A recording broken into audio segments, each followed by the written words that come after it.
Assalamualaikum warahmatullahi wabarakatuh.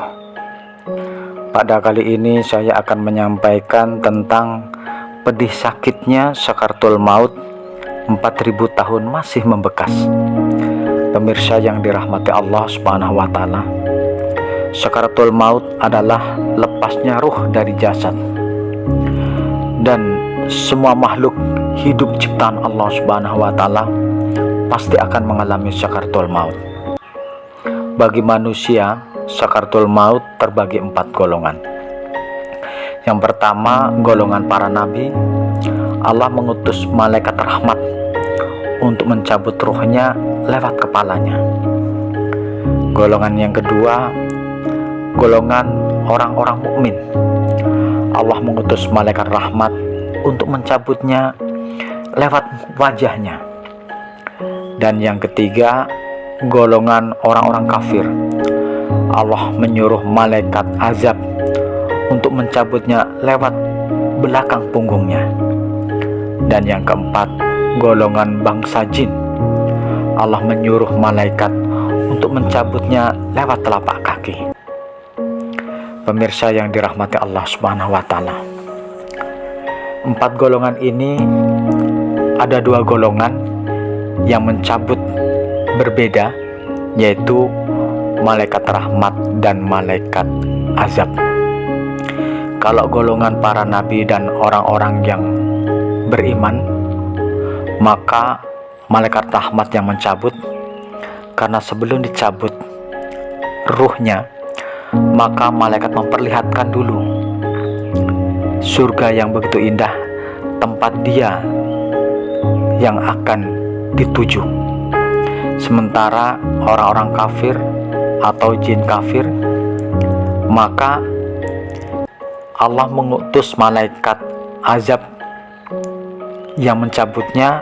Sebelum dicabut, maka diperlihatkan dulu neraka jahanam, tempat dia singgah yang nantinya setelah dicabut. Pemirsa yang dirahmati Allah Subhanahu wa taala, ada sebuah kisah dari sekian banyak nabi. Nabi Isa alaihissalam adalah seorang nabi yang Allah berikan mukjizat dapat menghidupkan orang yang sudah mati menjadi hidup kembali. Namun sebagian kaumnya tidak percaya, yaitu orang-orang kafir. Orang-orang kafir tersebut bertanya, "Wahai Nabi Isa, yang kamu hidupkan adalah orang yang baru meninggal kemarin. Boleh jadi orang itu belum meninggal, masih pingsan. Jadi seandainya engkau seorang nabi yang Allah berikan mukjizat dapat menghidupkan orang yang sudah mati, maka hidupkanlah orang yang sudah meninggal ribuan tahun." Lalu Nabi Isa alaihissalam menyetujui. "Baiklah, siapakah yang ingin engkau hidupkan?" Lalu orang-orang kafir pun bermusyawarah dan menyetujui, gimana kalau makamnya anak Nabi Nuh, yaitu Syam. Insya Allah, kata Nabi Isa.